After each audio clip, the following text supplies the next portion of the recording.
BJP వ్యతిరేక పక్షాల బలం చూపాలని ఆమె పోరాటం. తన పిలుపునకు ఎంతమంది కదిలొస్తారో దేశమంతా చూడాలని ఆమె ఆరాటం. అన్నింటికీ మించి తన నాయకత్వ సత్తా నిరూపించుకోవాలని పట్టుదల. కానీ ఆ అధినాయకురాలి సభకు ఎవరొస్తారో ఎవరు రారో బోధపడడం లేదు. అదే మమతకు టెన్షన్ పుట్టిస్తోంది.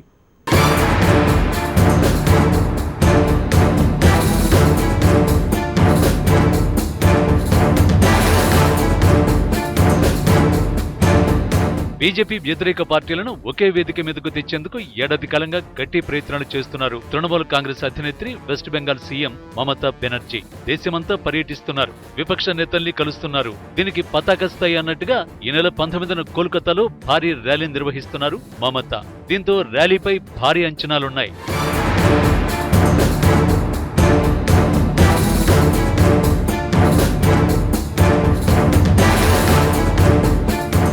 అయితే మమత ర్యాలీకి ఎవరెవరు వస్తారు, ఎవరు డుమ్మా కొడతారో తేలడం లేదు.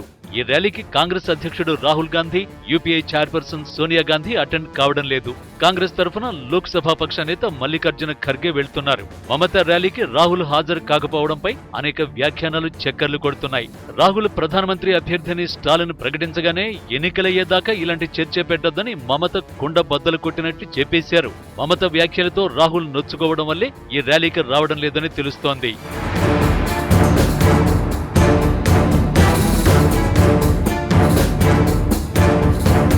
అంతేకాదు, కాంగ్రెస్ రాష్ట్ర స్థాయి నాయకులకు మమత నుంచి ఆహ్వానం రాలేదు. వారెవరూ సభకు వెళ్లడం లేదు.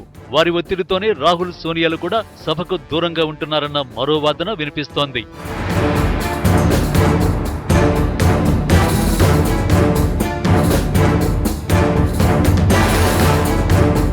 తాజాగా వామపక్షాలు కూడా ఈ ర్యాలీకి హాజరు కారాదని డెసిషన్ తీసుకున్నాయి. ఎందుకంటే బెంగాల్లో మమతకు సిపిఎం ప్రధాన ప్రత్యర్థి. మమతతో కలిసి వెళ్తే ప్రజల్లోకి తప్పుడు సంకేతాలు వెళతాయన్న ఆలోచనతోనే కమ్యూనిస్టులు కూడా ర్యాలీకి వెళ్లడం లేదు.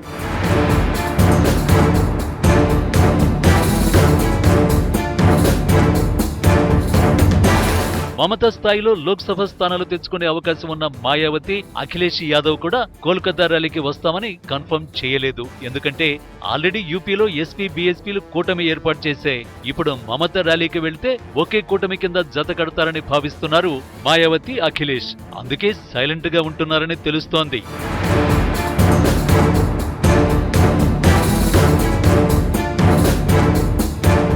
ఇక మమత ర్యాలీకి వెళ్తున్న నేతలు కూడా చాలా మందే ఉన్నారు. తెలుగుదేశం అధినేత AP CM Chandrababu, Aam Aadmi chief Delhi CM Kejriwal, JDS అధినేత దేవేగౌడ, ఆర్జేడీ నేత తేజస్వి యాదవ్ సభకు వెళ్తున్న నేతల్లో ఉన్నారు.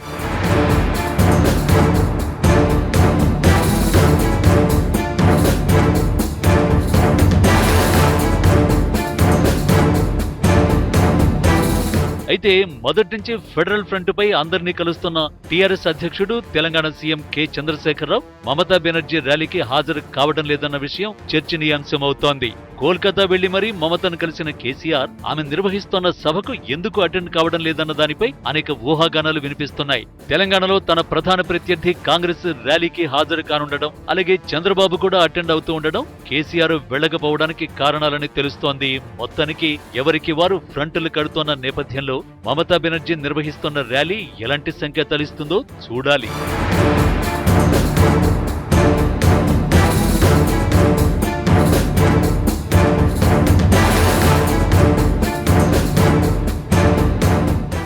ఇక్కడ మోడీ ఎవరక్కడ అంటోంది బీజేపీ. కాంగ్రెస్ నేతృత్వంలోని మహాకూటమి వర్సెస్ మోడీగా నినాదాలు చేస్తోంది. అయితే కాంగ్రెస్తో నిమిత్తం లేకుండానే ప్రాంతీయ పార్టీలు కడుతోన్న వేర్వేరు కూటములు బీజేపీ నినాదాన్ని సవాల్ చేస్తున్నాయి.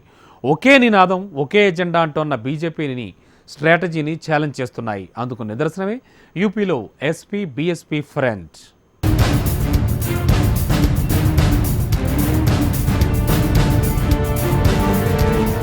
సమాజ్వాదీ పార్టీ, బహుజన సమాజ్ పార్టీ కొంతకాలం క్రితం ఉత్తరప్రదేశ్లో బద్ధ శత్రువులు ఈ రెండు పార్టీలు. ఇప్పుడు అవి జట్టుకట్టాయి, కూటమిగా ఏర్పడ్డాయి, కాంగ్రెస్ లేకుండా ఫ్రంట్ పెట్టాయి. ఈ పరిణామం కాంగ్రెస్ కంటే బీజేపీకి ఎక్కువ కలవరానికి గురి చేస్తోంది.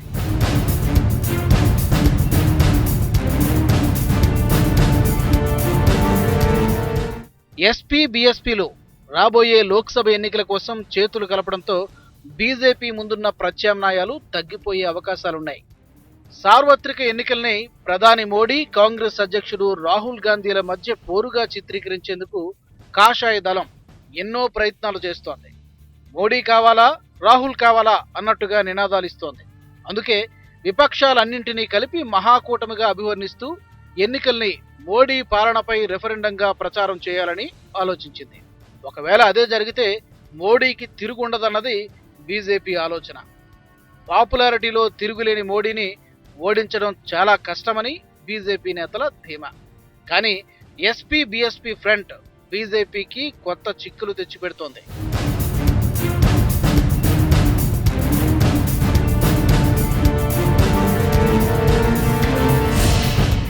ఏ సార్వత్రిక ఎన్నికలైనా ఏదో ఒక అంశాన్నే ప్రధానంగా ప్రస్తావించి ఎన్నికలకు వెళ్లేవారు.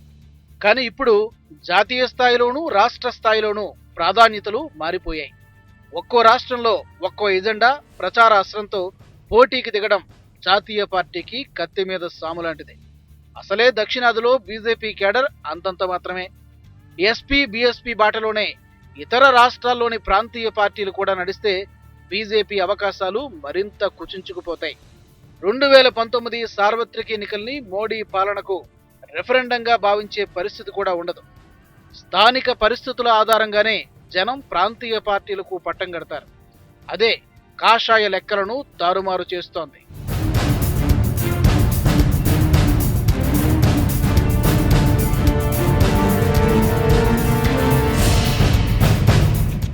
ఇక ఉత్తరప్రదేశ్లో కుల సమీకరణాలే కీలకం. ఈ కోణంలో చూస్తే ఎస్పీ బీఎస్పీ కూటమికి బీసీలు, దళితులు, ముస్లింలు అనుకూలంగా ఉన్నట్టు తెలుస్తోంది. బీజేపీ, కాంగ్రెస్ ఓటు బ్యాంకు అగ్రవర్ణాలు. 2014లో ఎస్పీ బీఎస్పీలు విడివిడిగా పోటీ చేయడంతో ఓట్లు చీలిపోయాయి. దీనివల్ల లబ్ధి జరిగింది బీజేపీకే. 1993 అసెంబ్లీ ఎన్నికల్లో జతకట్టిన ఎస్పీ బీఎస్పీలు అప్పటికే బలోపేతమైన బీజేపీని ఓడించిన సంగతిని మనం మర్చిపోకూడదు. అంటే ఒకే రాష్ట్రంలో 2 బలమైన పక్షాలు కూటమిగా ఏర్పడితే ఆ బలం వేరేగా ఉంటుంది.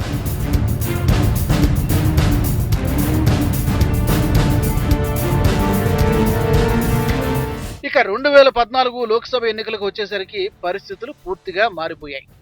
ఎస్పీ బీఎస్పీల ఉమ్మడి ఓటు షేరు 42.1% కాగా బీజేపీకి 42.6% ఓట్లు దక్కాయి.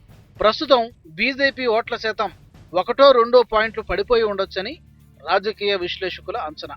వరుసగా బైపోల్స్లో బీజేపీ ఓటమి కూడా అదే సూచిస్తోంది. ఉప ఎన్నికల్లో ఎస్పీ బీఎస్పీల పొత్తు ప్రయోగం సక్సెస్ అయింది.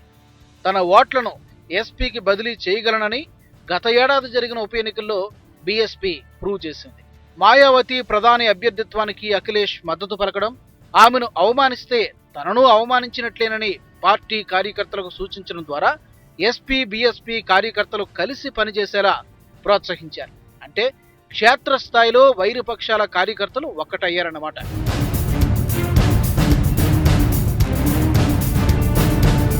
ఎనభై లోక్సభ స్థానాలతో దేశంలో అతిపెద్ద లోక్సభ సంగ్రామ రాష్ట్రం ఉత్తరప్రదేశ్. ఇక్కడ ఎక్కువ సీట్లు గెలిచిన వారే ఢిల్లీలో పీఠాన్ని దక్కించుకుంటారు.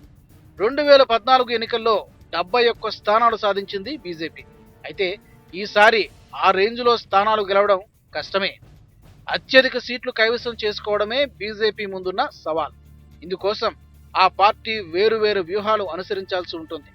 దళితులు, అధిక సంఖ్యాక ఓబీసీల్లో పార్టీ పట్ల ఉన్న వ్యతిరేక భావాన్ని ఎదుర్కోవడం ప్రధానమైంది. కానీ యోగి ఆదిత్యనాథ్ సీఎం అయిన తర్వాత బీజేపీలోనే ఓబీసీ రాజకీయాలు చాప కింద నీరులా పెరిగిపోవడం అసలు సమస్యగా మారింది. ఇక అగ్రవర్ణాల్లో ఉన్న పార్టీ వ్యతిరేకతను తగ్గించే ప్రయత్నంలో భాగంగా మోడీ ప్రభుత్వం నిరుపేదలకు 10% కోటా తీసుకొచ్చింది. అయోధ్యలో రామాలయాన్ని బీజేపీ నిర్మించనుందనే అంచనాలు హిందుత్వ ఓటర్లలో పెరిగిపోయాయి. అటు కోర్టు తీర్పు ఆలస్యమవుతుందన్న అసహనం కాషాయ కార్యకర్తల్లో పెరిగిపోతోంది. ఆర్డినెన్స్ అయినా తీసుకురావాలని ఒత్తిడి తెస్తున్నారు. అయితే బీజేపీ మాత్రం వెనకడుగు వేస్తోంది. బీజేపీ వైఖరికి, హిందుత్వ అతివాదానికి మధ్య సయోధ్య ఎలా కుదర్చాలో అర్థం కాక సతమతమవుతున్నారు ప్రధాని మోడీ. వీటన్నింటినీ అధిగమిస్తేనే యూపీలో బీజేపీ పోరాటానికి బూస్ట్ వస్తుంది. లేదంటే అంచనాలన్నీ తలకిందులే.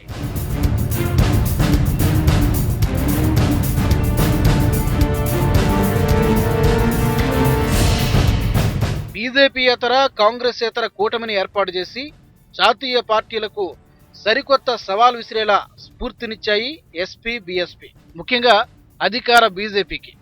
వచ్చే ఎన్నికల్లో బీజేపీ ఒకే నినాదం, ఒకే ఎజెండాతో ప్రజల ముందుకు వచ్చే అవకాశాలు క్రమంగా తగ్గిపోతున్నాయి. మాయావతి, అఖిలేష్ కలిసి కాంగ్రెస్కు కూటమిలో చోటివ్వకపోవడం ద్వారా ఆ ప్రయత్నాన్ని అడ్డుకున్నట్లయింది. మిగతా ప్రాంతీయ పార్టీల నేతలు కూడా ఇదే బాటను అనుసరిస్తూ కాంగ్రెస్ను పక్కన పెట్టడమో లేదా ఇష్టం లేకున్నా రాష్ట్ర స్థాయిలో పొత్తులు పెట్టుకోవడమో చేసేందుకు ఈ పరిణామం ప్రేరణ కలిగించింది. కేసీఆర్ ఫెడరల్ ఫ్రంట్ కూడా దీనికి అదనం. అంటే మోడీని ఓడించడానికి కాంగ్రెస్ లాంటి జాతీయ స్థాయి ప్రత్యామ్నాయం అవసరం లేదనేలా ఉంది ఎస్పీ బీఎస్పీ కూటమి.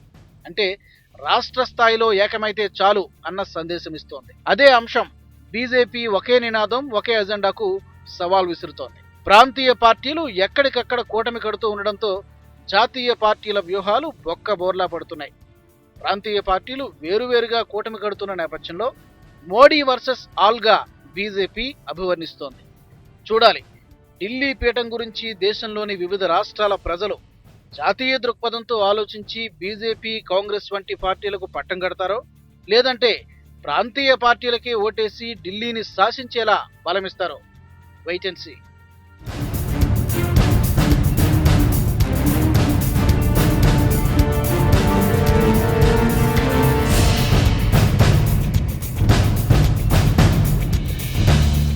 ఎస్, ఇది ఇవాల్టి ఎలక్షన్ 2019 స్పెషల్.